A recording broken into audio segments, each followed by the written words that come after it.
Okay. Thank you. Good evening, everyone. This is Miss Antoine for the Parks and Beautification Committee. I'm the chair of this committee, and I am so happy to have you here. Our meeting is on the first Tuesday of every month on WebEx for now at 7:30. And tonight we have an agenda that is very full. We will have the pleasure in a few minutes to welcome Mr. Eduardo Torres. Mr. Torres will present on plant poisoning. It is from the New York City Poison Center, the Department of Health, and he is a health educator. And I am hoping that we can have a lot of fun with this, although the topic looks scary, but we'll have fun. I hope that you all have the agenda because we will go quickly over all of the items, including the second presentation that we will have with Ms. Chamberlain when we reach the unfinished business for the children in spring. So, 2023 beautification project. Without further ado, ladies and gentlemen, please welcome Mr. Eduardo Torres, who will present on plant poisoning. Thank you. Back to you, Mr. Torres. Thank you, Berlot. It's always a pleasure working with you. Good evening, everyone. My name is Eduardo Torres from the New York City Poison Control Center. Our presentation for this evening is called Plant Poisoning Prevention from your New York City Poison Control Center. So it's this. Before we get started, please don't record this workshop, distribute, or post the contents from our session on any online platform like social media, websites, internet, emails, etc. And if you would like a web certificate, a webinar certificate, please actually there is no, and you can just Ms. Antoine, you can send me a list of the people that were here in attendance tonight, and I'll make sure you guys get a certificate. Okay, because my supervisor is not here today, so just send it to me. You have my email address. Is anybody joined by telephone, Berlot? Yes, I have one participant on phone. Yes. Okay, so my email address then in that case for the person that's on the phone is teduardo@health.nyc.gov. And then the certificate will be sent within a few days.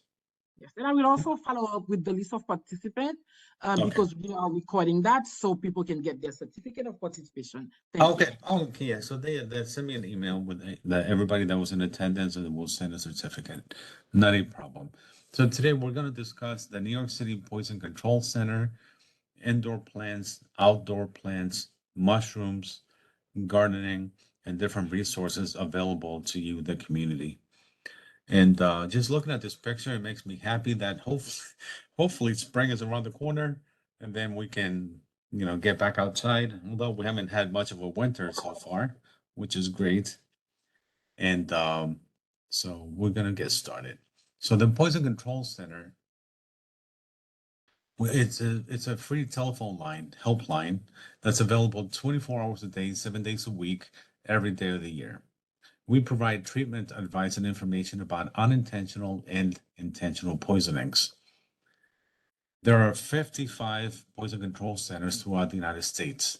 55. So your New York City Poison Control Center is one of 55. Every year, about 2 million cases get reported to all the poison control centers throughout the United States. About of those 2 million cases, approximately 50% involve children under the age of 6. Of those 2 million cases, about 75% get managed in the home.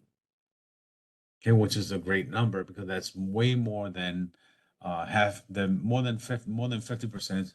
So it's about 1.5 million cases that get managed in the home. So the majority of people did not have to go to the emergency room. By calling the Poison Control Center, they resolve their issue at home, which is great. Because one of our goals is to help you reduce the unnecessary emergency department visit. because by unnecessarily going to the emergency room, you're going to be wasting time, you're going to be wasting money, and while you're wasting time and money at the emergency departments, you could be exposing yourself to an infection you never even had going in. That's why it's so important to learn how to react, know when to call 911 and when to call the poison center. And you can start by saving our phone numbers, which is something I'm going to give you in a few minutes.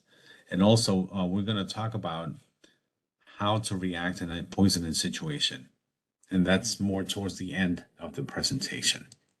Okay. If you have any questions, comments, please put them in the chat and I'll be more than happy to answer any questions or address any comments that you may have.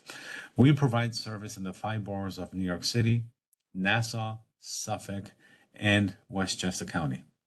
In fact, earlier today, I was in Suffolk County for a coalition meeting and in different areas of Long Island. Okay, so that's the service that we provide because we want to create the awareness about the Poison Center because a lot of times people don't know that we exist. And not only that, a lot of times people think that the Poison Center is for kids only, and that is not true. That couldn't be further from the truth. Because in fact, when we do community events with an informational table, whether it's a resource fair or somewhere outdoors, without fail, somebody's going to tell me, oh, this is not for me. My kids have already grown up. But the thing is that the unintentional poisoning can happen to any of us, regardless of age, income, or education level. And we provide our service. This is a translation service in 150 languages. All calls are free and confidential. And everybody that answers the line, it's either a nurse or a pharmacist. They're all certified poison specialists. They're certified by the American Association of Poison Control Centers. In 2020, there were about 85,000 calls received. And don't forget what I said previously. We provide treatment advice and information about unintentional and intentional poisoning. Even if you, whether you have you're calling for informational purposes, or if you have a situation on hand, don't forget we're open 24 hours a day, 7 days a week, every day of the year. And everybody that answers the line will always be that poison specialist, whether it's a registered pharmacist or a nurse, and it's always free and confidential. And that translation service, it's always available. Whether you call at 9 o'clock in the morning, 9 o'clock at night, 3 o'clock in the afternoon, 3 o'clock in the morning, it will always be the same service. You can reach the Poison Control Center by dialing these two phone numbers, 1-800-222-1222 or 212-764-7667. Those are the two phone numbers to reach the Poison Center. 1-800-222-1222 or 212-764-7667.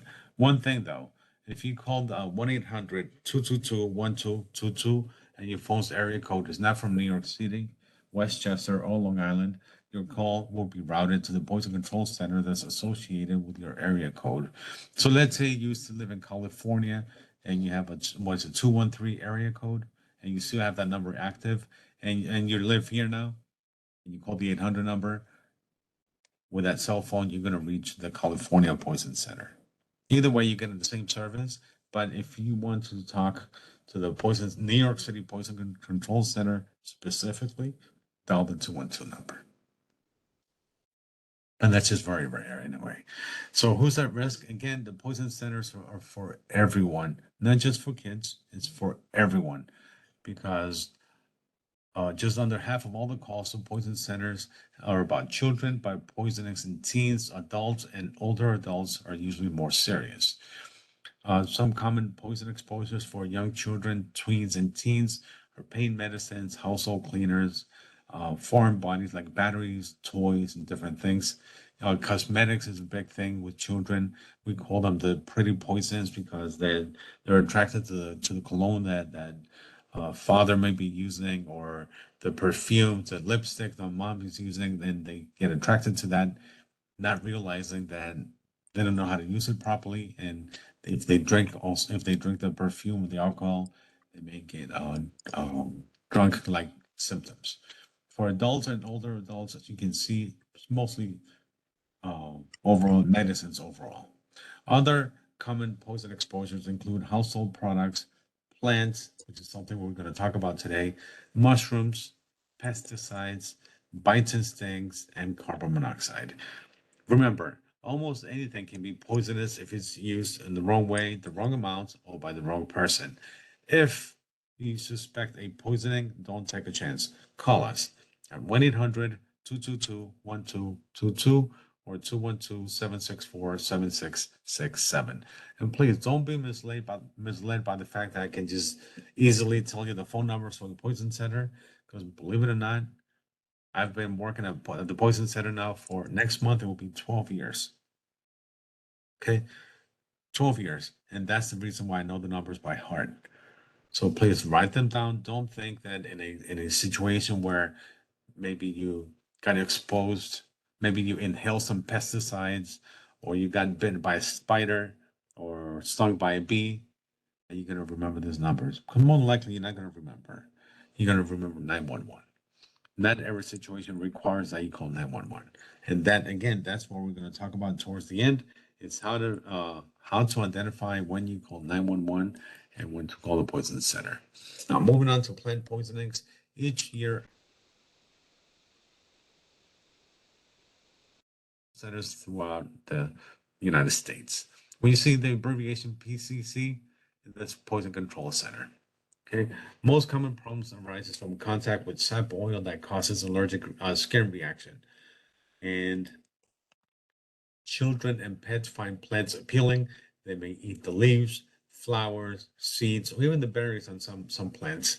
Even non-toxic plants may cause a reaction in some people. That's why it's always a good idea to know what you have at home, or if you're not sure, let's say you go to do gardening, or you go outside to a trail, you go hiking. If you're not sure what it is, don't touch it. Okay, some plant-based products available at local stores, botanicals, and markets. There's one thing to keep in mind is that most of the time they're not regulated by the FDA. They may be harmful if taken in the wrong amount, and very important, it may interact or affect your medicine, the way your medicine works in your body. Yes, even something natural. So that's why it's so important to always, if you notice a lot of commercials for supplements or vitamins or anything that you see on TV, they always tell you this statements have not been regulated by the FDA, and also they always tell you talk to your doctor before you take anything. Okay, so that's one of our key messages. Before you buy anything, especially if you're taking medicine, talk to your doctor. So one, you're not wasting your money, and two, you're not putting your life at risk because with money, hopefully you're able to recoup your money and you can get it back.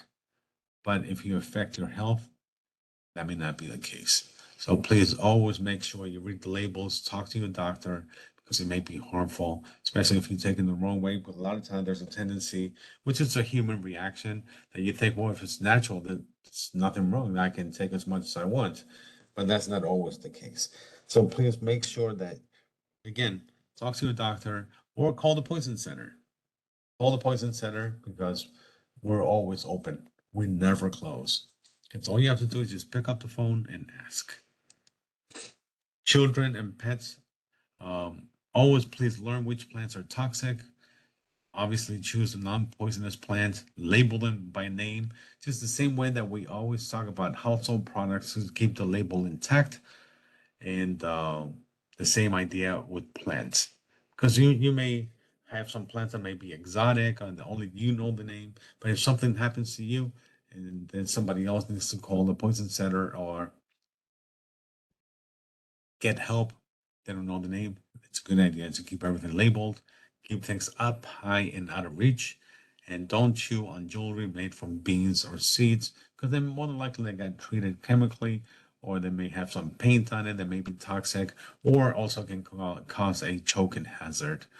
Okay, so in the same message as with everything else, keep things up high and out of reach. We talk about that with household product like bleach and ammonia. The same thing with your medicines. It's in the label as well. but don't chew on jewelry made from beans or seeds. If you have any questions about anything, all you have to do is call the Poison Center and ask questions. And the thing is that when you come to a plant poisoning presentation, you're not expecting to or to be talking about jewelry, but there's a lot of times they're made from beans or seeds and they come from plants, from vegetation. So that's why it's so important to mention that.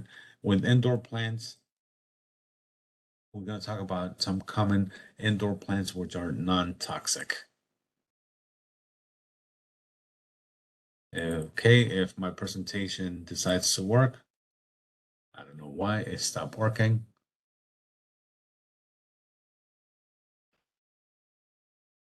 Sorry Maybe, about maybe your internet is slow. I But don't I know think, what it is. Do you yeah, see this thing moving? The wheel? um, it's a little bit pale. Yeah, it's So pale maybe, and there's something spinning in the middle. All right, so let me yeah. just tell you a little bit more about the Poison Center while this thing decides to download properly. The Poison Center, again, is there for you 24 hours a day, 7 days a week, every day of the year. We never close. It's always either a nurse or a pharmacist that will assist you. And the main thing is that there is no wrong reason to call. So don't think that you're gonna get criticized or get judged. Nobody. Our goal is to save a life. And if you're calling with your questions because it's important to you, and somebody will answer.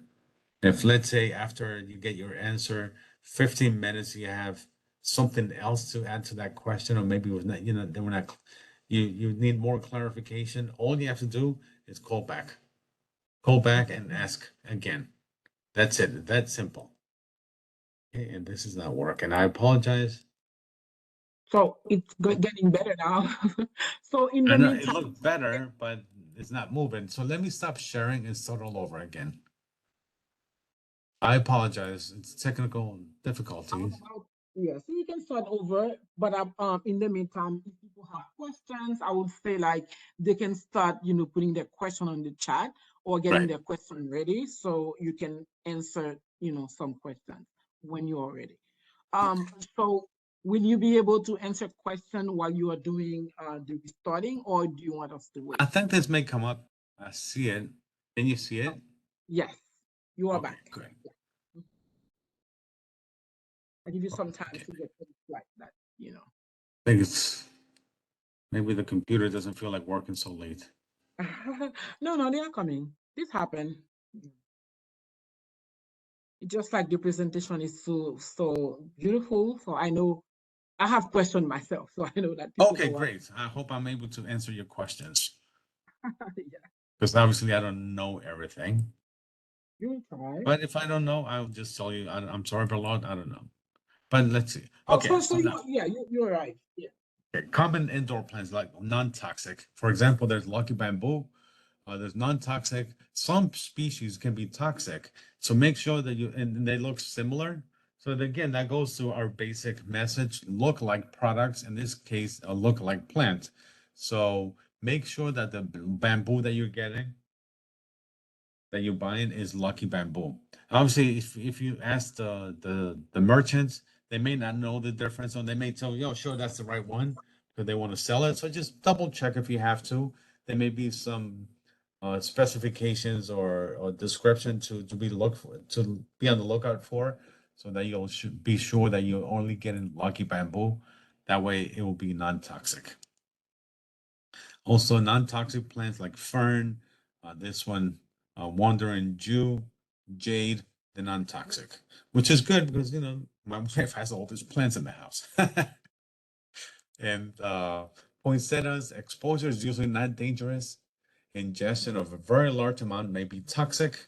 Most common reactions are skin irritation, nausea, vomiting, diarrhea, but that's from very large amounts, ingestion of very large amounts. So that may be more the case of a pet.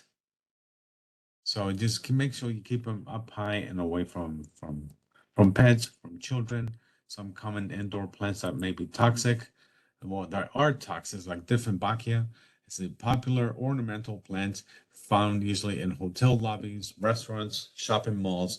The leaves contain needle-like crystals when bitten into and can cause irritation, burning, inflammation. But it's not just when bitten into, because you may be handling the plants. Maybe the plants already outgrew its pot and you need to put into a bigger pot. In that process, one of the leaves may break, and then you come in contact with those needle-like crystals inside the leaf. It can cause irritation on your skin, burning, inflammation. It sounds quite painful.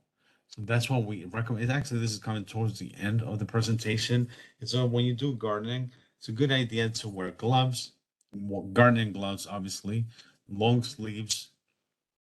That way, at least you can minimize the risk of exposure to this beautiful plant.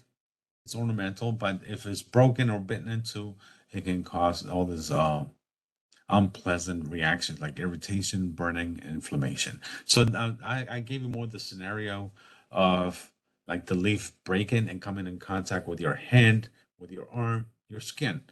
But this example here, when bitten into, that must be horrible to have all this uh, like irritation, burning, and inflammation on your throat, your tongue, inside your mouth. So I think that would be more the case of, again, of a pet biting into a plant.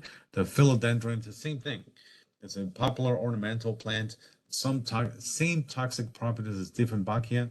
The leaves contain needle-like crystals when bitten into or when they're broken and they come in contact with you. And the same thing, irritation, burning, inflammation. Dracana, otherwise called mother-in-law's tongue, snake plant.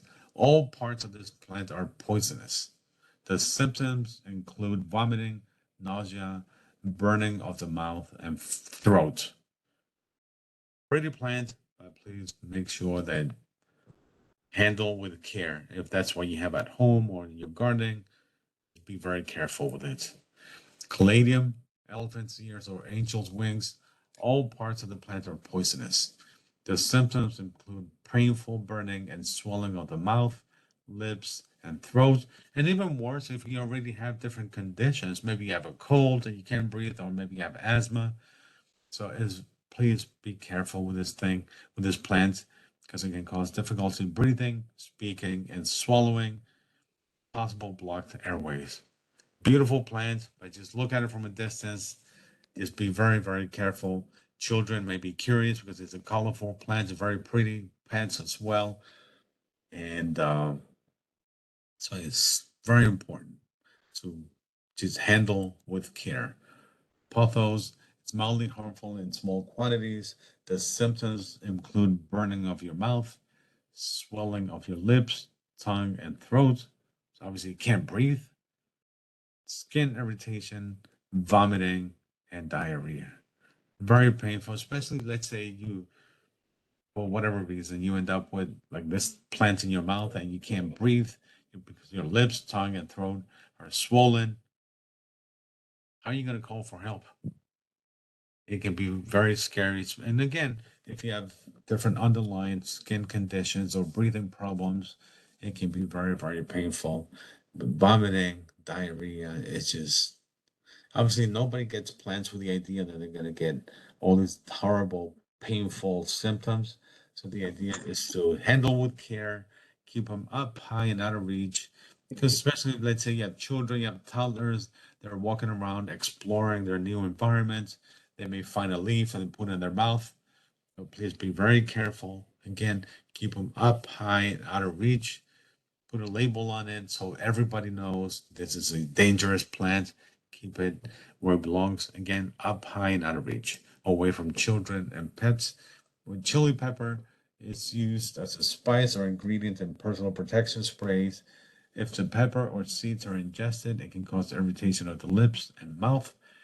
If chili pepper juice gets in your eyes, it can cause acute inflammation, burning pain, and tears. So please be very careful. It's not just the plant itself. Now there's this thing that I saw where people can buy one potato chip that's covered in the ghost pepper, I believe it is. And it's the intensity of the chili pepper on that one potato chip is it's just so high that people can't even eat the whole thing. So please be very careful. Don't think it's funny to try a challenge like that. And also with chili peppers, Make sure that you have separate utensils to cut it, to handle like different cutting board. Don't use the same cutting board that you cut the chili pepper on to maybe cut up some fruit for your children, for even for yourself, because you may end up unpleasantly surprised. And the same thing with a knife. If you have to wear protective gloves, do so that you don't end up, with this burning inflammation or burning pain. Or a lot of times you may rub your eyes, not realizing. So please be very careful. That actually happened to me a few years ago. I was cutting a chili pepper, then I washed my hands thoroughly. I thought I washed them really, really, really well. Then I rubbed my eye, and my eye got really red and painful. Now, some outdoor plants, common outdoor plants that are non-toxic, like roses, the thorns are sharp and can injure and puncture your skin. If puncture occurs, promptly clean the area with soap and water. Again, it goes back to protecting yourself, your skin, putting on some gloves, wear a long sleeve blouse or shirt so that you can minimize the contact or that risk of getting a cut on your skin. And on top of not just from the flower, but if let's say you're doing some gardening outside, there may be a spider in the rose bush. There can be a bee. So that's why it's so important to just take the proper precautions, because while the rose itself is not dangerous, the thorns are, but there can be a spider in there, can be different insects that can also cause some issues. Dandelion, the flowers often attract bees, which may lead to stings. Call the Poison Center for bee sting recommendations. I can tell you right now, one of the recommendations, if you get stung by a bee, is take off your jewelry right away. Take it off. If you're wearing rings, take them off, because you never know, you may get an allergic reaction and your hand may swell up, and then the ring will cut off circulation. So please do that. Take the proper precautions, but don't do home remedies. If you get stung by a bee or a spider, don't do home remedies. Again, this is something we're going to talk about towards the end. It's when to call the poison center and when to call 911. I can tell you right now, home remedies, more than likely you're going to be wasting time. You're going to be playing with your life. Because more than likely they're not going to work. Okay, so please just make sure that you know how to react in different situations and take the proper steps to protect yourself. If you have to wear long sleeves in the summertime because you want to minimize being stung by a bee, do so. Wear gloves so you don't get cut by a thorn. You don't end up bleeding. Maybe your skin will get infected. And who knows, maybe if you have underlying health conditions, it can also be an issue. It can aggravate the situation. Some non-toxic plants like impatiens and African daisy and they're very pretty flowers, but they're non-toxic. Tulips, they're generally non-toxic if the bulb or the plant is excessively handled. Skin irritation or rash may occur.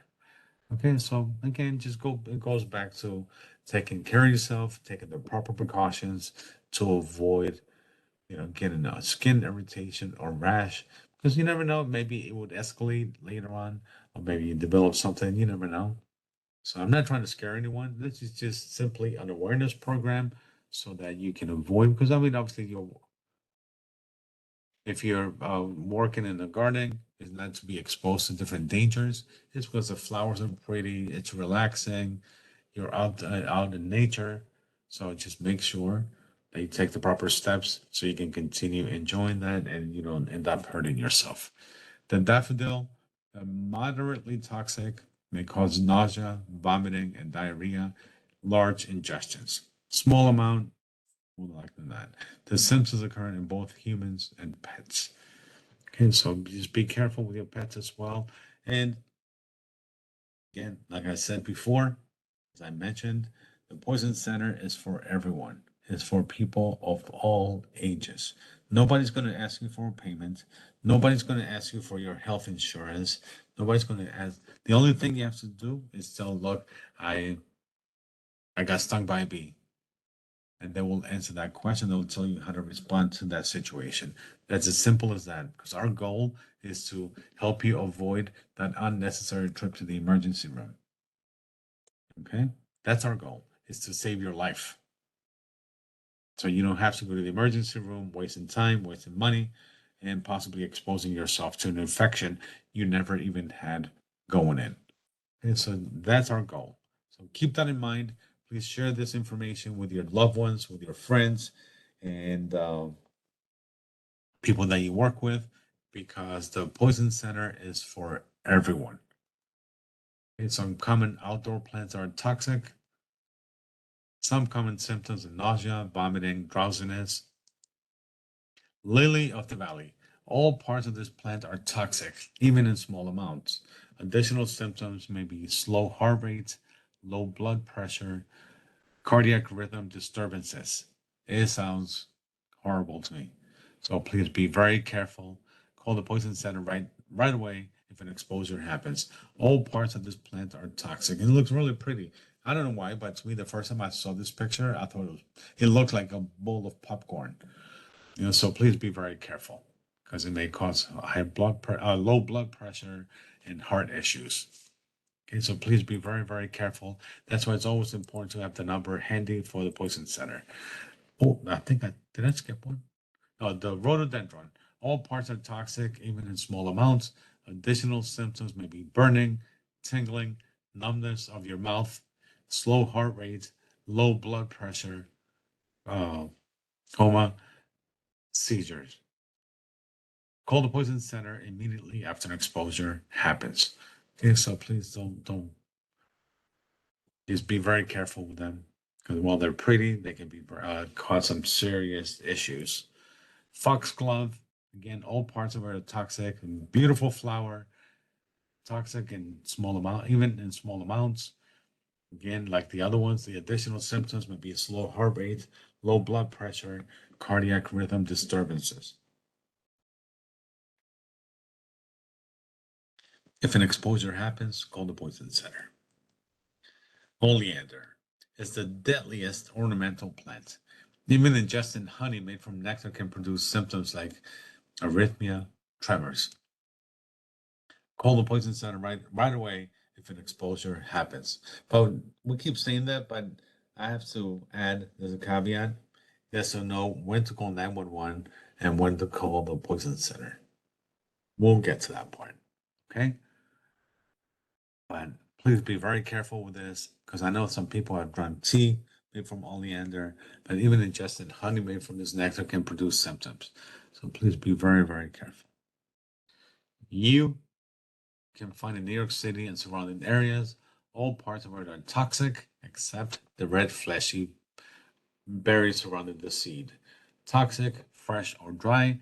Additional symptoms can be abdominal pain, dilated pupils, seizures, cardiac rhythm disturbances, and even death. So please, again, if you go hiking, if you go camping, and or you go outside and you come in contact with these plants, make sure you keep children, pets, your loved ones away from all these plants. Just look at them from a distance, because they can cause some serious issues. Like pokeweed, it grows in open fields along roadsides around New York, and they're highly poisonous. Well, the green berries are highly poisonous. The purple berries are visually appealing, excuse me. Additional symptoms may cause headaches, abdominal pain, sore throat and oral irritation, foamy diarrhea, agitation, cough, blurred vision, irregular heartbeats. Obviously, you don't eat something like this with the intention of having all these very painful symptoms. So please be very careful. Just because they look like blackberries or blueberries, if it looks like something that's edible, or maybe it's something that you might have done as a child, maybe in a different country, a different state, a different city. Please be very careful, because it may be totally different species here in New York, and it can cause all these serious symptoms. So please don't just eat it. I always tell people, if you really want to eat blueberries or any kind of berry, I think it's easier and safer to go to the supermarket and just eat from there. Just buy that That way you're not playing with your life. Don't take that unnecessary risk because your life is too valuable. And then your loved ones need you, the community needs you. So please don't do that. And I mean that because throughout my years at the Poison Center, without fail, people tell me, "Oh, I've eaten that in the past. Nothing happened." Hey, just because nothing happened doesn't mean that it's not going to happen now. Or just because nothing happened to you doesn't mean that it's not going to happen to somebody else. Okay, and I'm not talking about the poke weed right now, but just different situations. So just keep that in mind. Be very careful. Holly is the bright red berries are toxic. They're attractive to children. Their sharp leaves can puncture your skin, cause diarrhea, abdominal pain, and if it cuts your skin, it can cause an infection. Maybe you have other underlying health conditions. It can cause more consequences. Be very careful. Call the poison center right away if an exposure happens. If I said if, not if you know for sure. If let's say you think somebody ate a berry, you can call the poison center. And then if it turns out that nothing that they didn't eat it, even better. But if they ate it and then something happens, at least you're getting the medical help that you need. Okay, so you don't have to be sure for certain. If you suspect something that somebody ate something, just call the poison center. Okay. Poison hemlock. It grows along streams and ditches. All parts of poison hemlock are poisonous. Additional symptoms are confusion, rapid heart rate, muscle paralysis, decreased breathing. Be very careful. Don't touch it. Don't smell it. Nothing. Don't come in contact with it, please. Morning glory. The vines grow along the ground. The seeds are poisonous. Additional symptoms are hallucinations, dilated pupils, erratic behavior. Be very careful, please. Okay, they're very pretty. Just you know what I'm saying. Bittersweet nightshade. All parts of it are not. Excuse me. All parts of it are toxic. The berries are commonly ingested. Additional symptoms are diarrhea, headache, increased salivation, muscle cramping. So please be very careful with this. Ask questions. Call the poison center. If again, if it looks like something that you used to eat when you were a child, it may be something totally different here. So please be very, very careful. Poison ivy, the leaves are in groups of three. There's a saying that says leaflets of three, let it be. All parts can cause an irritating rash on your skin. Here's the thing. Maybe you're looking for the leaves in groups of three, but maybe there's only two of them. Just because there's two of them doesn't mean that there was not a third one there that just fell off. So please don't touch it. Don't come in contact with it because it can be very painful. It can cause a very irritating rash on your skin. And if you have different health conditions, it can aggravate it and make it worse. Okay. Um, and that's what it gives you an illustration of what it looks like when people come in contact with it. Urushiol is an oily mixture of organic compounds with allergenic properties found in plants like poison oak, Chinese poison ivy, poison sumac. The symptoms are redness, itching, swelling, blisters like this leg right here. Be careful. Let's say you go camping or you are outdoors somewhere and somebody decides to burn some brush. If there's poison ivy in it, and you inhale the smoke, it cause the same symptoms in your lungs, your respiratory system. Excuse me. So be very, very careful. Be mindful of that, so that you don't have those symptoms. I mean, because it's painful enough on the outside, but at least you can put something on your skin. You can put something. But if you get that inside in your lungs, there's nothing you can put in it. You're going to end up in the hospital. So please be very careful. Here's a picture of what that looks like coming in contact with the blisters and irritation on your skin. Just painfully painful. I mean, just painful, period. There's poison ivy, poison oak, poison sumac. The recommendations are wash your skin well with mild soap and room temperature water. Do not include in your compost bin. Call the poison center right away after an exposure happens. In fact, I'll share this with you. I had to call the poison center because I came in contact with poison ivy years ago. I was nowhere near the plant. I was actually at an event, a health fair, and this person came up to me and shook my hand. And after he shook my hand, he told me that same morning he came in contact with poison ivy and his skin was irritated and it was painful. I went to the bathroom, I washed my hands like 10 times, and I, I'm glad nothing happened. But then I called the poison center and I explained to them what happened, and they told me just wash your hands again. Don't touch your face, but just wash your hands very well. Okay, so don't burn it if you're outside, because if you inhale that smoke, it's going to be very painful. Don't include it in the compost bin. Okay, mushrooms may be mistaken for some toxic mushrooms may be mistaken for edible mushrooms. And like this one, the death cap. I mean, with a name like that, but unfortunately, in nature, they don't come with labels, so you have to know. And if you don't know, please don't touch it. Even if you do know, please just don't touch them because they're very painful, and it can obviously this is more than painful. It can cause death. The death cap is the most poisonous mushroom. It's involved in the majority of human fatal causes worldwide. The liver is the main target organ in addition to the kidneys. The symptoms include gastrointestinal disorders, jaundice, seizures, uh, coma. So please be very, very careful. If you're not sure, just don't touch it. Don't anything. Don't let your children get near them. Don't let your pets go near them. It's very, very poisonous. It's deadly. With a name like that, it has to be deadly, right? The funeral bell or deathly gallerinas. I mean, they look cute. They look like little lanterns, right? But it contains the same toxins as death cap mushrooms. The symptoms include vomiting, diarrhea, liver failure, kidney failure. There's one thing out there that has come up so often that I had to ask my director. Even if you cook a poisonous mushroom, cooking them is not going to get rid of the poison. So please don't think that because you cooked it, it's safe to eat. Don't cook them. Don't touch them. Don't go near them because they're deadly. Even after you cook them, even if you do different things with it, it's not going to work. It's still going to be deadly. So please stay away from them. Death Angel, again, it contains the same toxins as death cap mushrooms.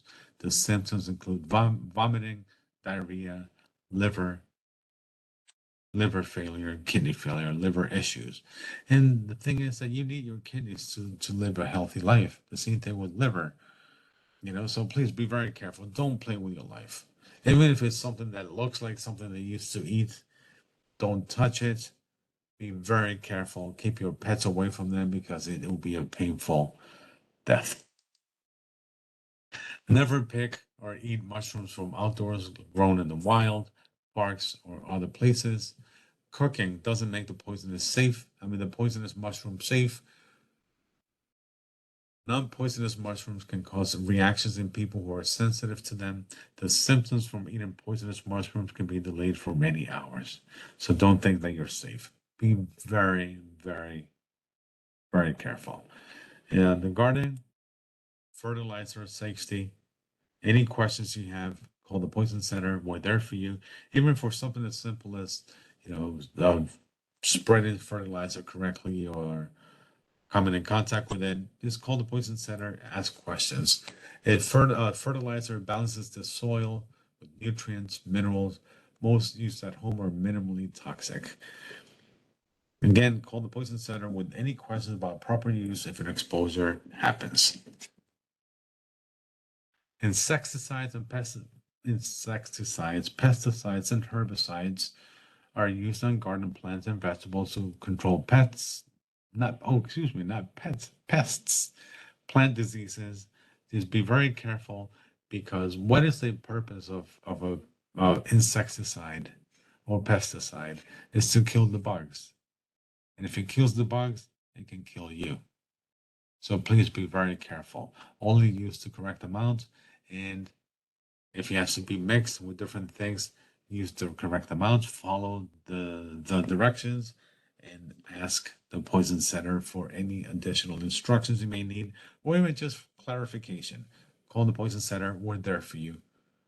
Whether you have an exposure, or if you just call for informational purposes, or maybe the label fell off and you just want to double check to make sure they're using the product correctly, call us. We're there for you. Okay, always wear protective gear like goggles, gloves, long sleeves, pants, and boots. Okay, and that way you're protecting yourself. We already cover all this. Just read the label. Um, just make sure that you take the proper steps. Wear gloves, long sleeves, long pants. That way you don't get stung by a bee. You don't come in contact with mushrooms or thorns from a rose bush. But put up some safety goggles or nowadays everybody has a mask. If you're gonna spray some pesticide or herbicide or anything like that, just put on a mask. That way you're not inhaling those fumes. Insecticides, pesticides, and fertilizers, keep them all up high and out of reach. Read the instructions. Wash produce and herbs really well. And obviously, this is something I'm sure you know. Make sure the soil is not contaminated either. So maybe you want to test it. If an exposure happens, call the poison center right away. When the world is in bloom, know what poisons may bloom. So swimming pool chemicals can be dangerous if mixed together. This we're talking specifically about swimming pools, but also it can be something within the home, and that's bleach and ammonia. Don't ever mix bleach and ammonia because I'm just drawing a parallel here because not everybody has a swimming pool, so you can if you have swimming pool, don't mix different chemicals. Use the correct amounts. At home, don't mix bleach and ammonia because the fumes are very toxic. Teach children to avoid touching or eating wild mushrooms, berries, or plants they find outdoors. The same thing at home. If you have medicines, there's a lot of medicines that look like candy. Teach children to ask before they take anything. Okay? When using insect repellent, keep it away from your eyes and mouth. Remember to wash off bug spray once indoors. Wash your hands. Don't spray your face. Okay, and put on a mask if you have to when you're applying these products. That way you don't come in contact with them. Read and follow the instructions when using lawn and garden chemicals before spraying. Pick up children's and pets' toys and wear protective gear. So read the instructions. The same thing applies to your medicine.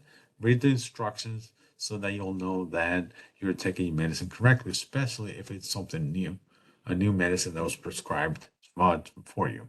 Okay, so if you don't understand or you need additional clarification, call us. We're there for you. And remember, almost anything can be poisonous if it's used in the wrong way, the wrong amount, or by the wrong person. If you suspect a poisoning, call us right away at 1-800 222 1222 or 212-764-7667. Okay?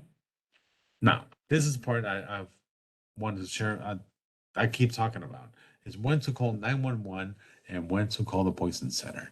You call 911 immediately if the person's unconscious, having convulsions, having trouble breathing, or any sign of a true emergency. Okay, so let's say uh, you took your medication and all of a sudden you're having this reaction where it's abnormal, you can't breathe, or you're having heart palpitations. That's a sign of a true emergency. So you call 911. Then after you call 911, you call the poison center. You call the poison center for instructions while you wait for the ambulance. So when the first responders come, they will have the poison center will be on the line with that recommendation ready for the first responders because not every medical professional out there is trained on how to respond to poisoning situations. So the more than likely they're going to call the poison center anyway. The number one place we get calls from are from the home. Second place from hospitals, emergency rooms, the ambulance. They call us too because not everybody is trained on how to respond to those poisoning situations. So that's how you respond to a true emergency. Call 911 and call the poison center. After that, you can call your loved ones, you can call your friends, let them know what's going on. Okay? not before, because we want to make sure that you get the medical help as soon as possible. Okay, so don't play with your life, don't delay, don't be afraid, don't be embarrassed. If you need to call 911, just call so they can come help you. Okay? And also, please don't do home remedies. If you ingested something, because it's common folklore knowledge that people will use, say something along the lines, oh, drink some milk, do this, do that, and that would make him feel better. Don't do any of that, because you're more likely you're going to be wasting time. And what if you don't have milk? Right? Then you are going to send somebody to go buy milk for you. So please don't waste time. If you need to call 911, call 911 right away. You call the poison center as long as the person, the victim, is awake and alert. If you have any suspicion a poisoning has happened, even if you have no symptoms. You can call and ask questions about products or medications. Obviously, everything that we talked about today, all reasons to call the poison center. You can call with medications. You can call and ask questions about uh, safe use, dosing, side effects, interactions, even proper disposal of medication. And one thing that's very important to remember that I need to emphasize when it comes to medication, please don't share your prescription medication, because what works for you may not work for somebody else. And so save our numbers: 1-800-222-1222 and 212-764-7667. Store them on your cell phone. That way, they will always be handy, because everybody has their cell phone on them all the time. Okay. Resources or free educational materials are available for download in PDF form in English, Haitian Creole, Chinese, Spanish, Russian, and Korean. If you need to order materials, Berlot, you can just let me know, and then I'll make sure you get the material, or anybody else within the community, you can just reach out to me as well. We have community education training called Poison Prevention in the Home, and basically covers a lot of different situations. Called the Poison Center, like medicines, carbon monoxide, household products, what is a poison, when to call the Poison Center, and things like that. Okay. You can request free virtual presentations just like this one, or now we're doing them in person as well, in English, Spanish, and we also have somebody that does them in Chinese, in Mandarin, and Cantonese. We have a video called Unintentional Poison Prevent React that's available on YouTube. There's a plant poisoning brochure, New York State Poison Control, educational resources and publications, something from Department of Health about poison ivy, also soil and gardening from the Poison Center. Berlot, if you're interested, I can send you these links.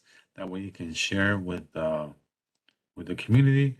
You can follow us on social media and Twitter, YouTube, Instagram, Tumblr, and Facebook.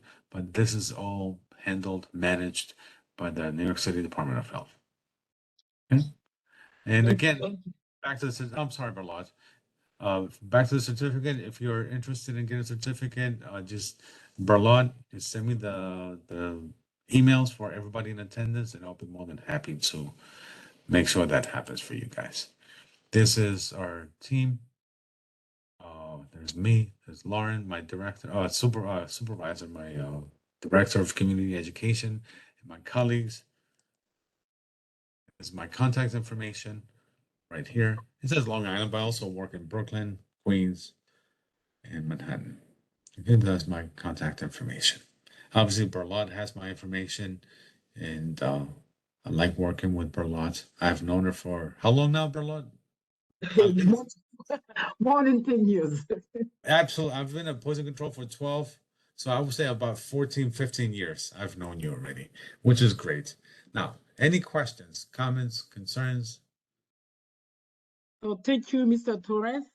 We will have like two short presentation right after you, but I will be like, if someone has a question, you can do it right now.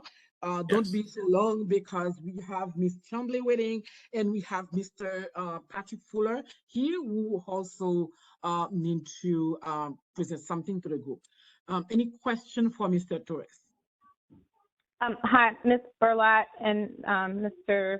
Perez, I think it is. This is Bree DaCosta. I have a question about the foxgloves. So I have those in my garden. Is it unsafe to have them in the garden? Well, in the garden, they're okay. Just make sure be careful to come in contact with it. Or if let's say you have a pet, if you have a pet, make sure that they don't come in contact with it and start chewing on it. Or if you have children, then they don't come in contact with it. Okay, thank you. Thank you. Any question for Mr. Torres? I can take one or two more, and then after that, I will move quick to the agenda.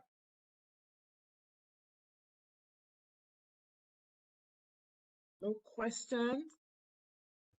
All right, so if there is no question, what I will do, Mr. Torres, I will follow up with you with the list of attendees for the certificate. Thank you. I appreciate you, Berlot. I appreciate everyone here because our presentations are great, but without the participation from the community, they don't do anything. It doesn't mean anything. So I appreciate everyone in attendance tonight. Thank you so much. Have a good evening. Have a good evening as well. Thank you. Tonight, we will not ask everybody to introduce themselves due to time constraint, but I have a number, it's 347, and the last two number is 80. Can you please introduce yourself just for the record? Can you please unmute yourself? The 347 and the last number is 80.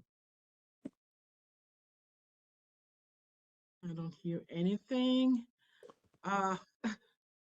Okay. And we have someone who is here for the first time, Mr. Patrick Fuller. Can you please introduce yourself to the committee?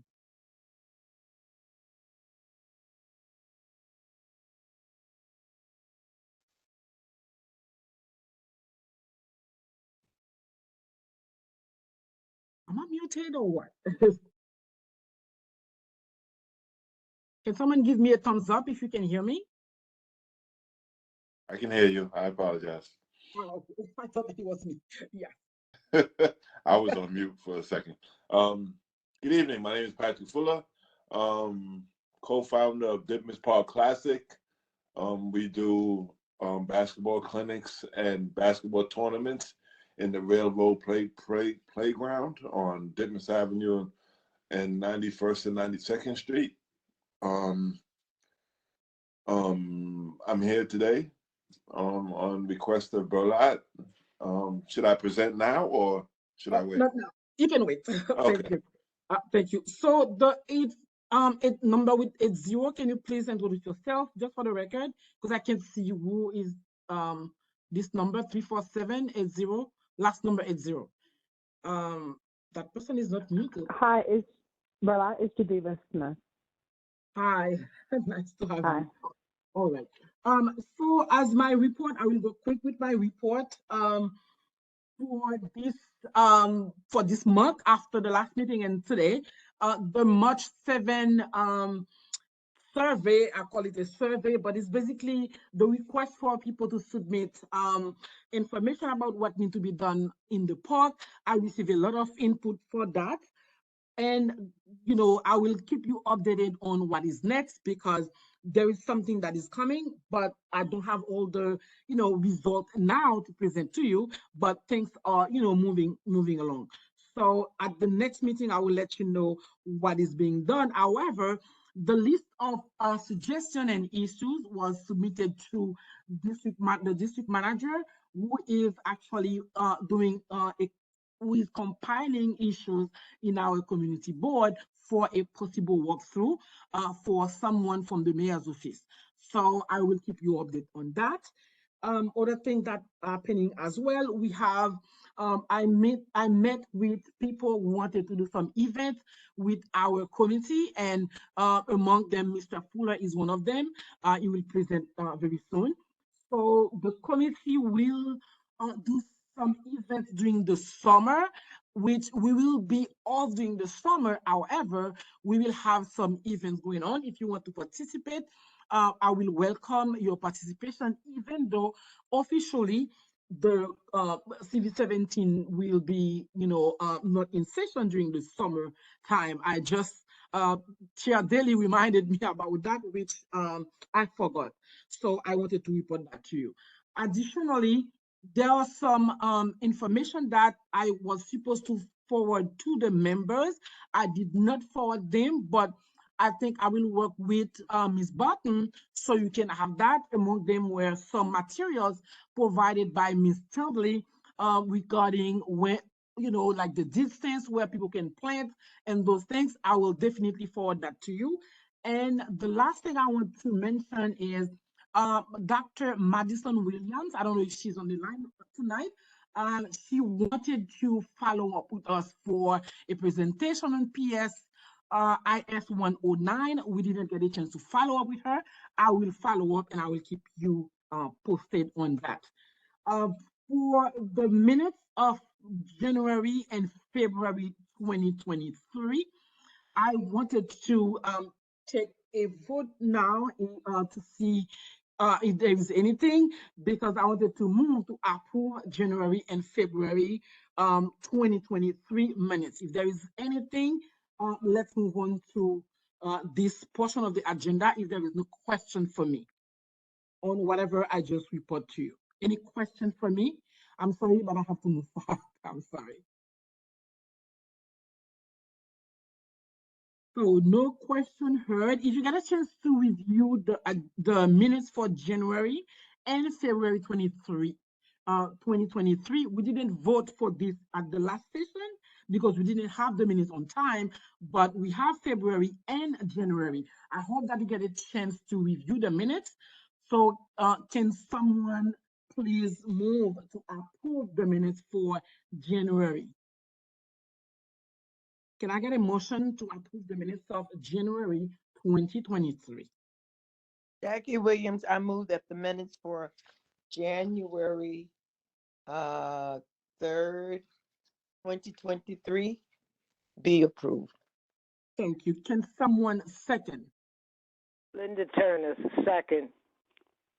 Thank you. This is for January. So now, can I have someone as well to approve the minutes of the meeting of February 2023?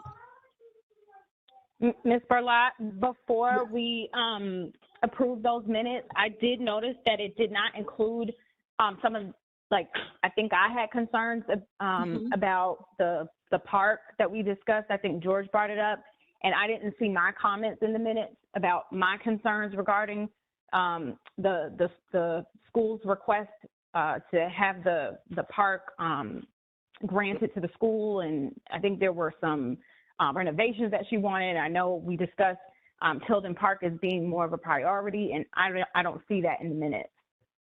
Was this something that was discussed in the meeting, or something that you sent to me for the March 7th, like I was asking? No? I made those comments in the meeting. In the meeting, all right.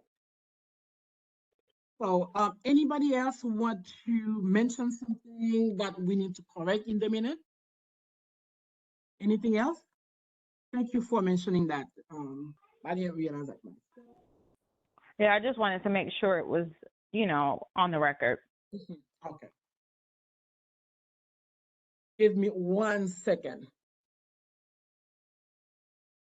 So I will be like, if this is a major thing, I would like to wait until next meeting before approving the February meeting, because I wanted to review your statement to make sure that we properly record what was said.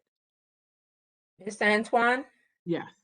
Miss Bree, everything you had said was already said by Mr. Tate. It made no sense to put it in there a second time.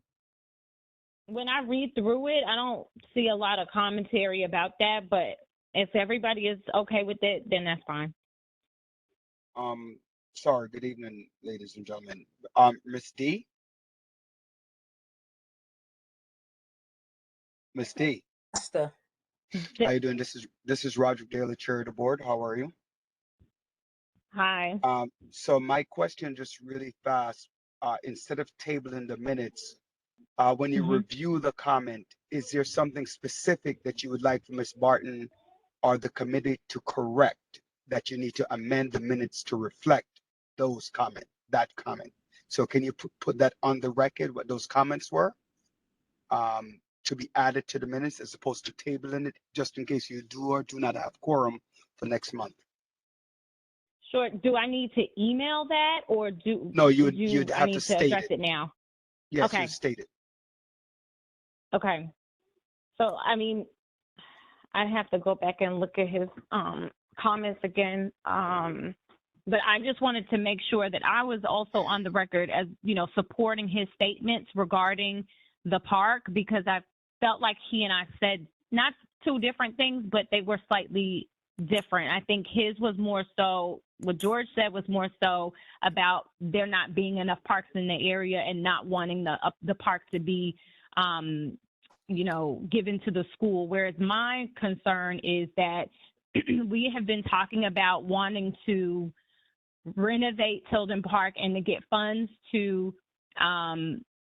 improve the park. And my concern is that giving the school money to renovate or whatever it was she was asking for would then take away the opportunity for us to do anything for this park that we've been discussing, you know, for a while. So that's kind of what I wanted to explicitly say.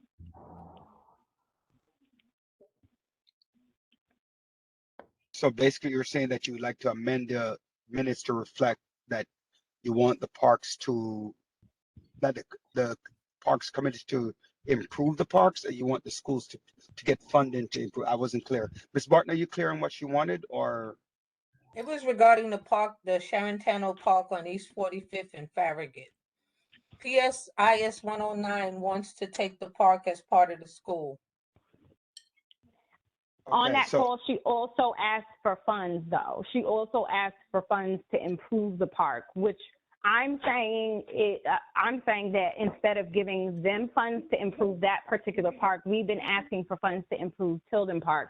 So I don't want those funds to be distributed to, you know, this park. I don't want Tilden to not have priority, since it's something we've been discussing for a while. okay, I got it now. So you're basically saying that the minutes should reflect that you want funds from multiple parks, not just Park PS 109, ISPS 109.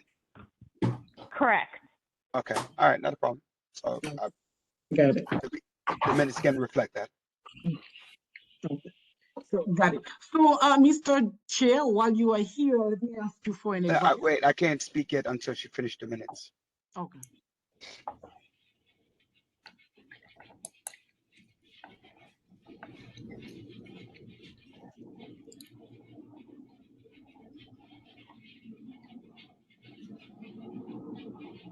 You can continue the meeting regarding the minutes, Madam Chair.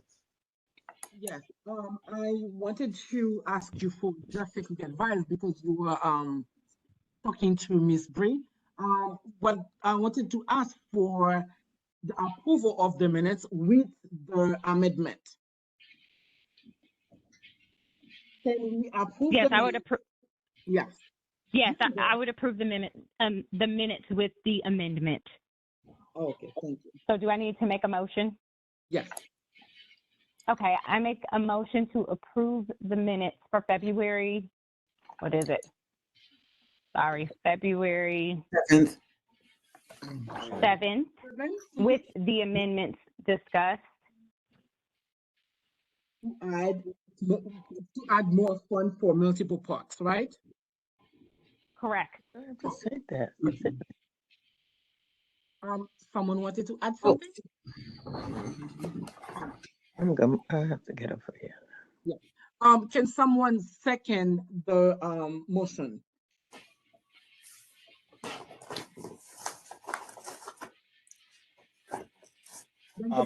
Just a point of order, Miss Chair Berlat. Do you have quorum? Yes, she does. Yes, I do. Yes. Okay. Yeah.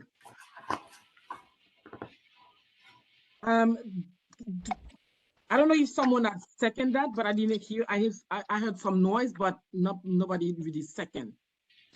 Brad Bennett seconds it. All right, thank you. All right, so let's go now to the unfinished business. The unfinished business that we had, I just said that in my report quickly. I set out the a flyer for request for data collection. I received a lot of information, which I am putting together, a spreadsheet, and I divided them by parts. I have a lot of, input from different people in the community. Thank you so much for helping out. In the day that will come, you will hear more about the next step with those, with this document that I'm putting together. The second thing I would like to discuss now as an unfinished business is Tilden Park with Ms. Tremblay from Parks and from New York City for Parks. We had been talking back and forth about what to do for Tilden Park, and tonight she's here with us and with a short presentation where she will talk about what is next, what she's doing, and how can we work together for the beautification of Tilden Park. So she has a small presentation. I will start sharing with the presentation, and I will ask you, Ms. Tremblay, to unmute yourself, to introduce yourself to the committee members, and to go over the presentation. Sure. Hi, everyone. So this is Carly Chambly. I work with Partnerships for Parks. Also have Jim Morris with us here tonight. He works for Capital Projects in the Parks Department. So he's a director in Brooklyn. So I'm just going to go over quickly, what Partnerships for Parks is, kind of the conversations that me and Miss Antoine have also had regarding, Tilden Playground, as well as a Green Street space on Ralph and Church Avenue. So again, thanks for having me here tonight. So Partnerships for Parks is a joint program. So it's of the Parks Department and the City Parks Foundation. We support groups and organizations that volunteer in their local parks and work towards beautifying and protecting their green spaces, as well as advocating for them and kind of, turning them into community assets. So we provide different types of resources for these groups. They can be, physical resources like supplies and tools for volunteer projects. We can provide insight on different things kind of going on in parks, sharing community connections, serving as a parks liaison with some of the park managers and supervisors.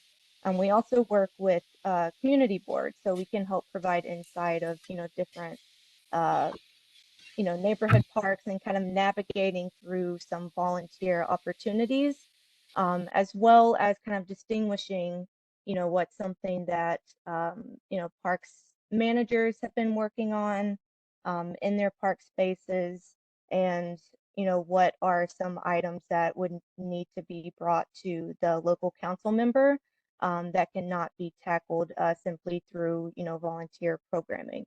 So that's something, that me and Verlat have been kind of, discussing over the past few months and trying to make some plans for the 2023 year. Verlat, if you just want to move to the next slide, I can just talk about It's My Park really quick. Yeah, so this is one of our biggest programs, our signature program with partnerships. So you may have seen, some flyers around. So It's My Park is simply, the volunteer projects that, the groups and organizations will be putting on to, beautify their local spaces. So 3 of the main projects that are put on with It's My Park are cleanups. And that can be, removing weeds, removing trash and litter. We have planting projects. Those are much more, horticultural. Then we have paintings as well. And I'll show you some of the pictures in the other slides about what this has looked like in some parks, as well as what this can possibly look like at Tilden and Green Street. And also wanted to share before I go into this too. So we do have multiple outreach coordinators all throughout the city. The ones in Brooklyn, we cover various districts. So I am the contact for District 17. So, we have had groups that have operated in other parks in East Flatbush and other neighborhoods in the district, including, Nostrand Playground, Pataget Playground, So any kind of ideas that any of you might have, after this presentation about those park spaces as well. I'm happy to kind of talk with you about that. But we'll just be kind of discussing Tilden and the Green Street. Berlotta, if you just want to scroll really quick. Okay. Yeah, so these were pictures that were taken, I guess it was last fall. So we were looking at, some feasible projects uh, for volunteers that they could kind of start in the spring and summer season.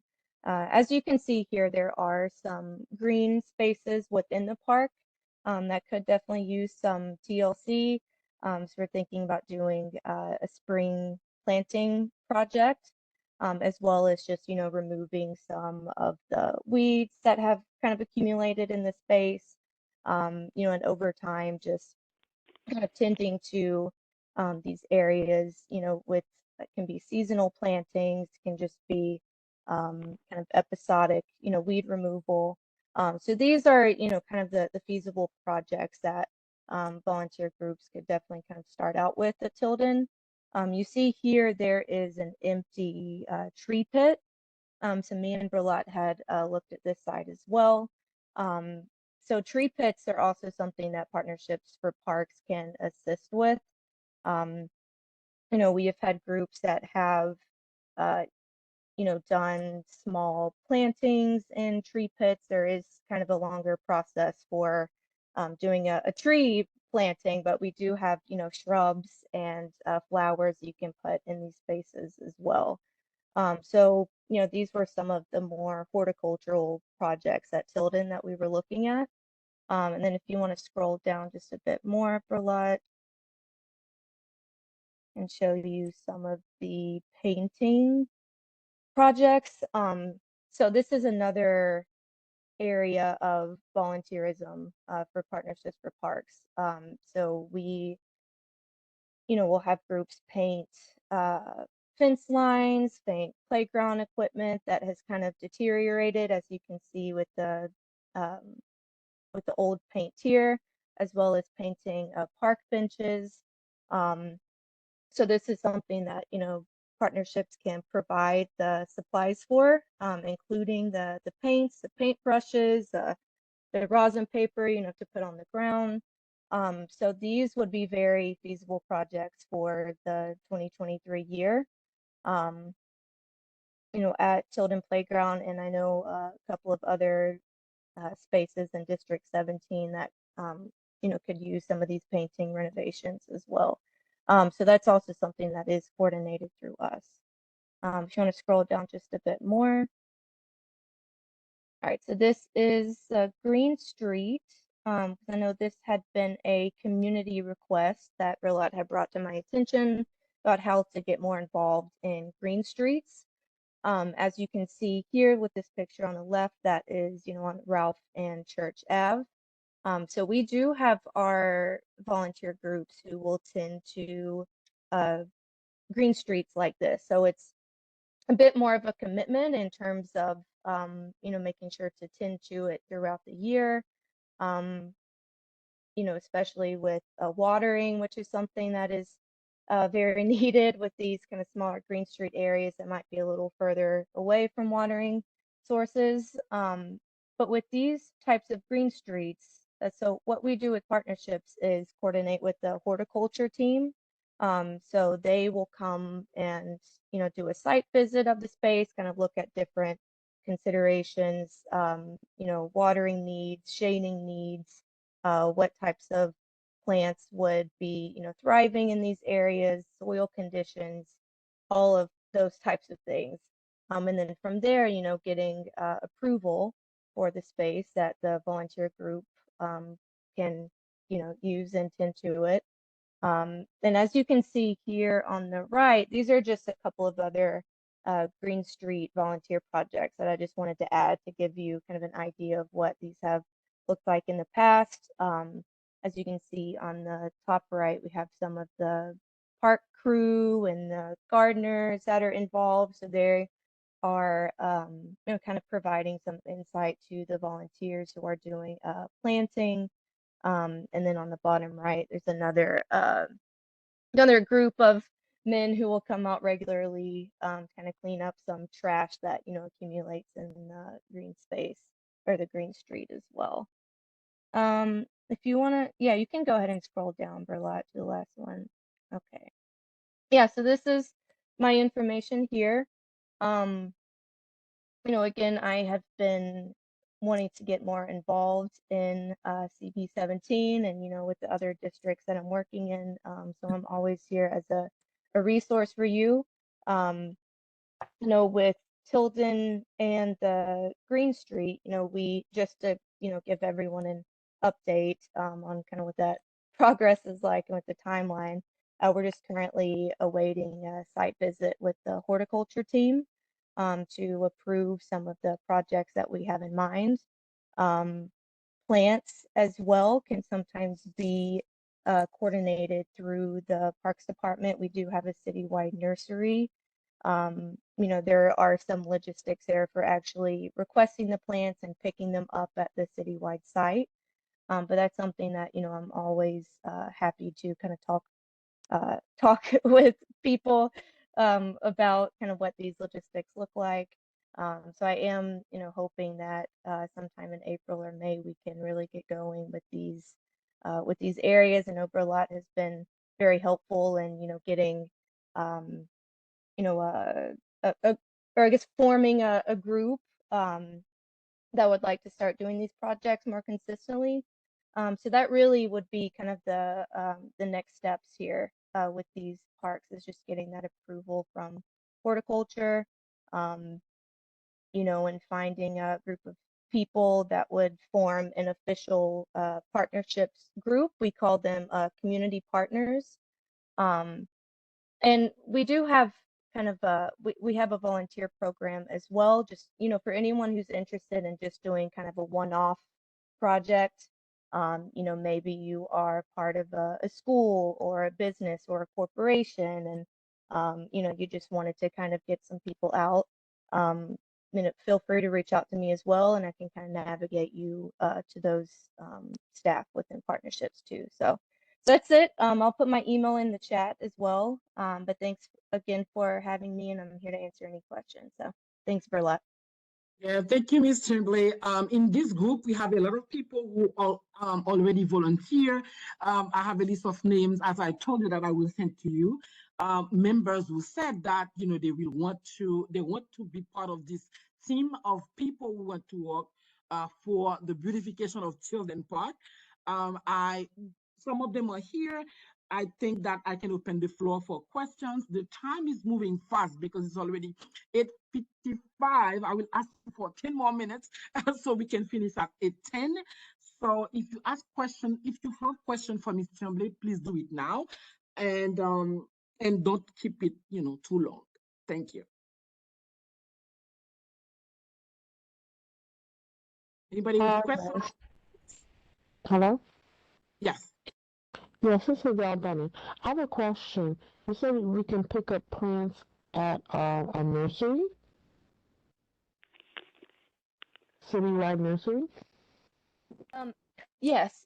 So the Parks Department does have a citywide nursery up in the Bronx. So occasionally for our established partnerships groups who are requesting plants, there is an availability list that comes out each month, at least in the warmer seasons. They aren't doing it right now. But that's something that, for our established partners who are more experienced with planting projects, where they know they have an idea of what they want to see in certain spaces. That's something that I will kind of send out to those partners.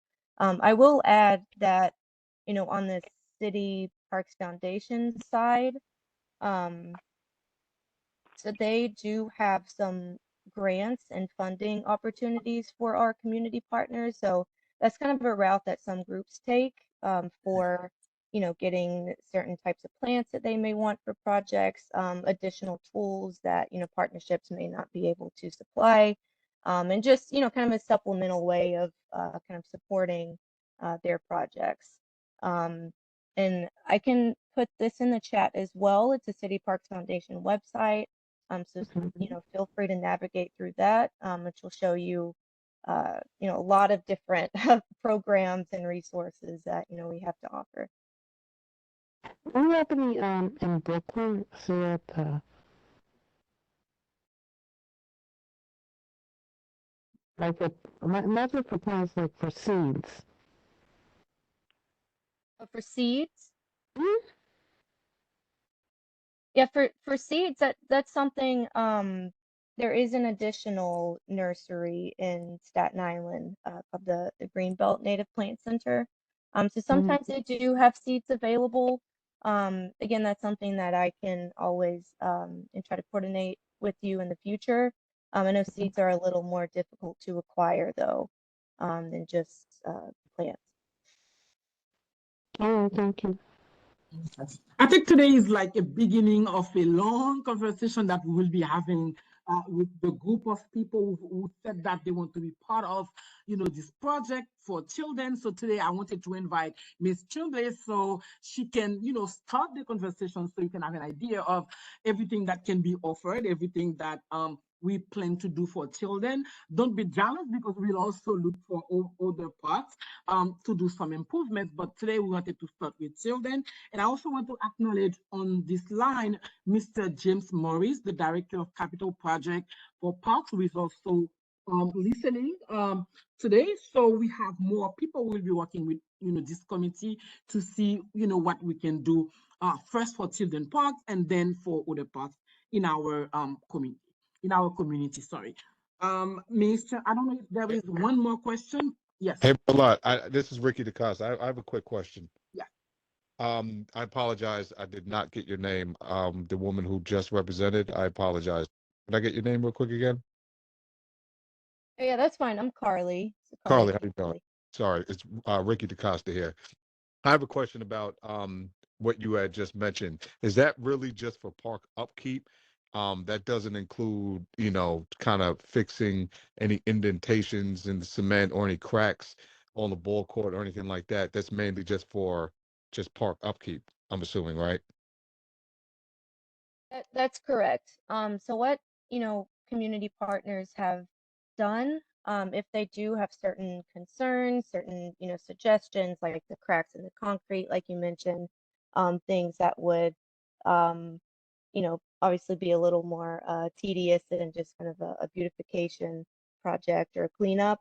That's something that is relayed to park managers as well as our capital projects team. And then we would be relaying the information as to whether that's something that Parks is currently tackling, like if they do have a timeline to resolve that issue, or if that's something that would need to be abdicated for funding through the council member's office. And that's something that we have done at Tilden Playground as well. I know there were some cracks like in the basketball court, some other, items that we identified. So that is kind of the process. So with partnerships, we will again just inform the capital team, inform the borough managers, and then make a decision as to whether, that's something that would need to be handled by council member funding. Got it. Okay, yeah, because I was specifically talking about Tilden and more so, some specific areas, obviously on the basketball court, on the, I guess, quote unquote, handball court, and most importantly, the tennis court as well. There's, numerous cracks, and, obviously we don't want to wait until somebody gets severely hurt. So that's why I was curious to know if that included more of that versus just the upkeep. So I appreciate it. Thank you.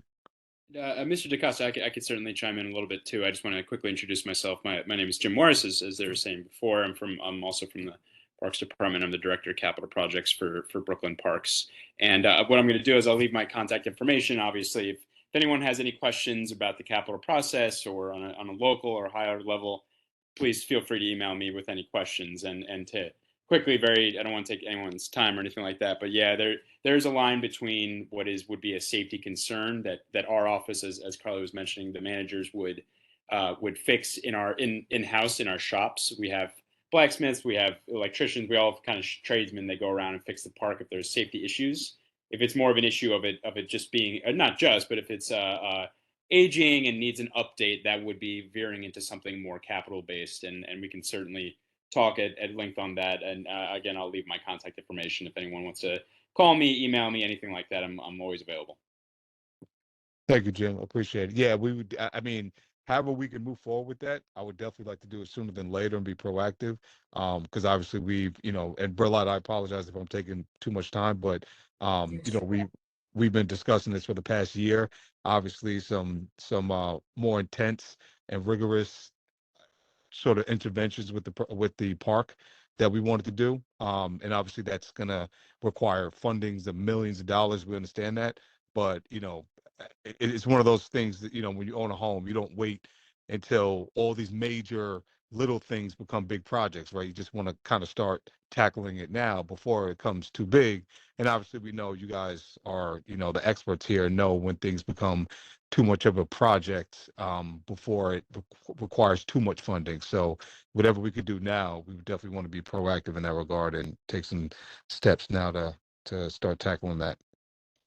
100%, 100%. I agree with you. And it is a marathon. It's not a sprint with these kind of things. So you're just getting involved and paying attention to the park. That kind of stuff may seem like sometimes it's not doing as much as you would like, but really is. Like behind the scenes, in front of the scenes, seeing people in the park, that stuff helps. And the Parks Department doesn't have a capital budget, but we can advise, about how much things would cost and that kind of stuff. So certainly I'll leave my contact information. We can connect up.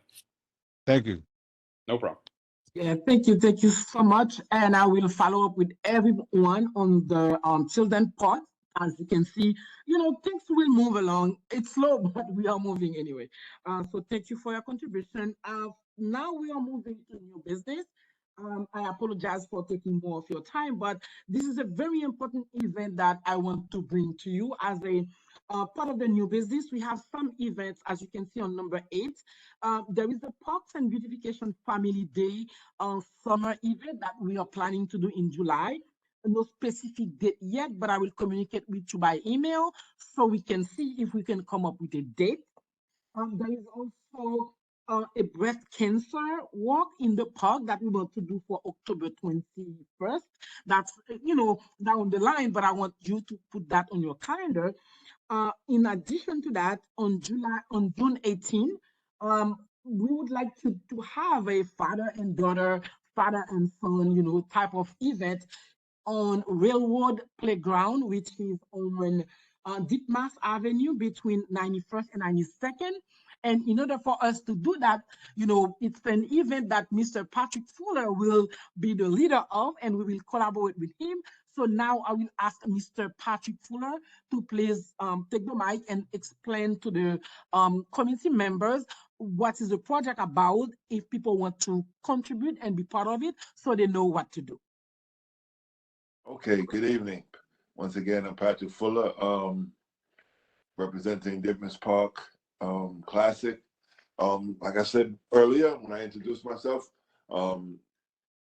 we've done basketball tournaments in Railroad Playground, which we call Dickman's Park, and I do basketball clinics, for kids 8 to 18 years old. But this year I would like to start up a Father's Day get together with doing things in the park with fathers, sons, and daughters. Basketball, softball, even handball. And with this, I would love the help of the community board, for getting the park maintained and beautified, of course, and just getting it around to the community so we can have it'll be like a community day. And since the pandemic is over, everybody want to get back outside and bring light to the community. And of course, since it's Father's Day, bring out the kids. We just get along. Community-based project. Thank you so much for your short presentation, and I think that this can, be an example for people living, in other parks to also do that in their parks. So thank you so much. for this event. And I know that some committee members would love to be part of it. So I will be taking names. If people want to give me their names right now, I will have their names on my list. If not, I can still follow up with people who want to be part of it. So I need a small committee, with 2 or 3 people want to work with Mr. Patrick on this specific project, and then more people will be, part of it too. But I would like to have at least 2 or 3 people from this committee today to volunteer to start off like this conversation with this project. Who want to be part of it? I see Mr. Ted raising, his hand. Do you want to be part of this small committee? Question.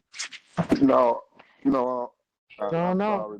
My hands were up from before, but I do have a comment to make about what the gentleman just mentioned Mhm. about the pandemic being over. Please don't be, let's say, let's not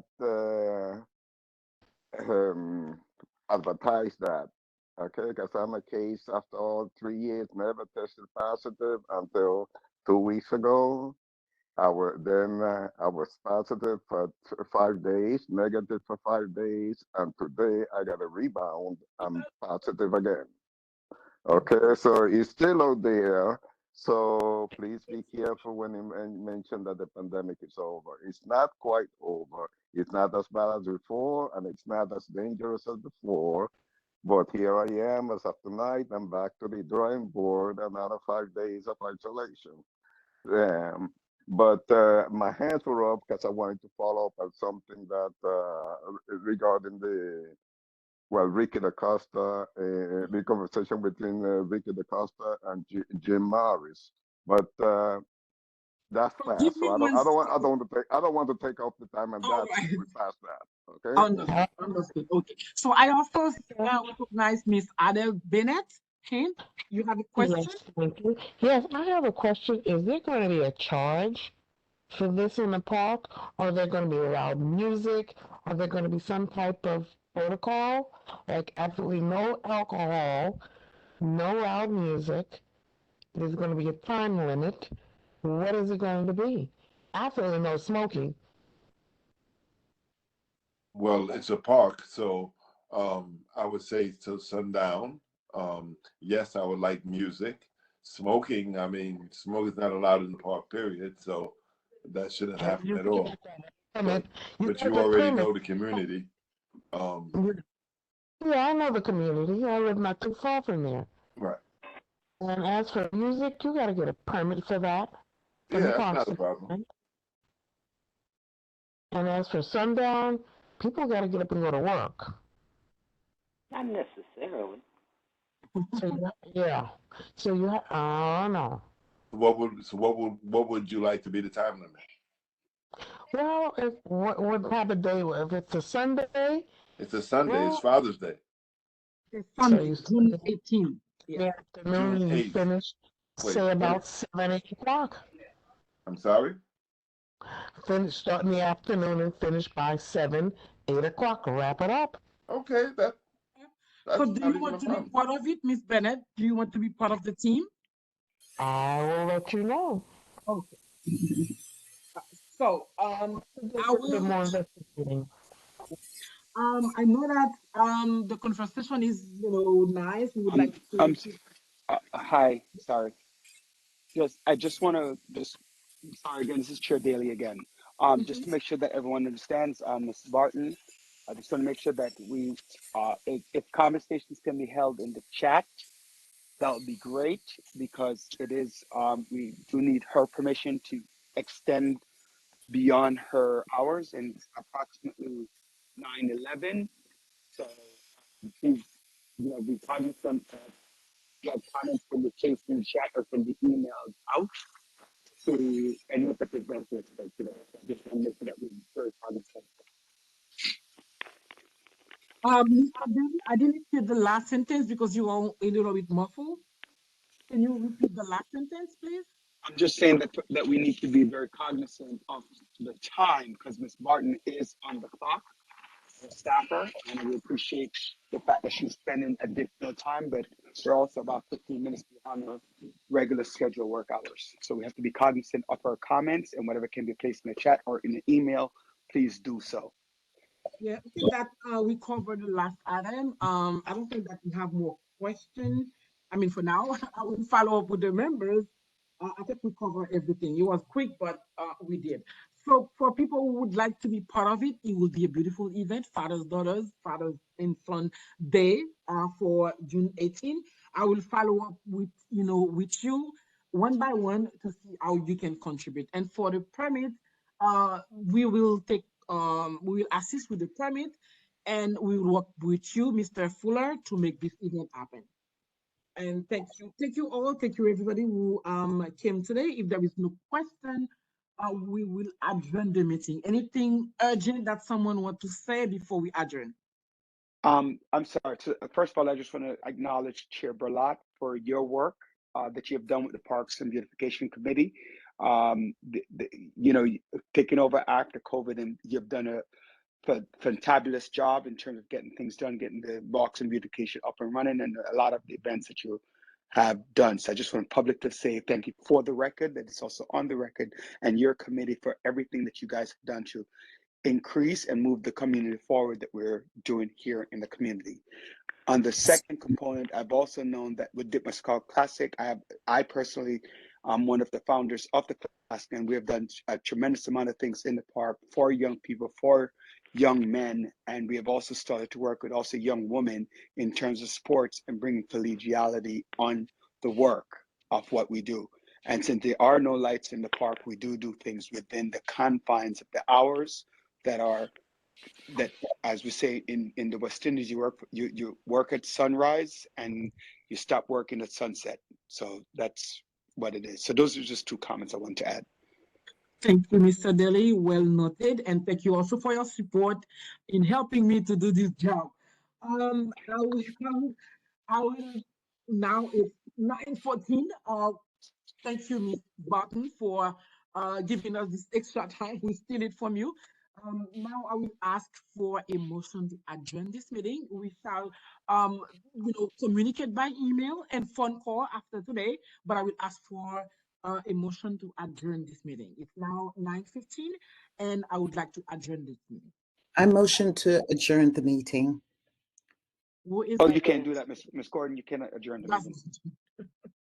Are you a member? You're a staff member, Ms. Martin, so you cannot adjourn. No, you are staff member.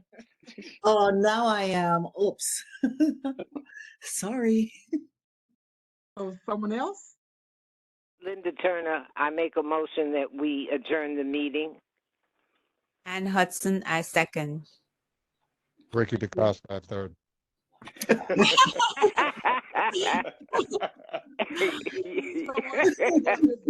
So as you can see, there will be a lot of follow-ups. People will receive their certificate of participation from New York City Health Poison Control.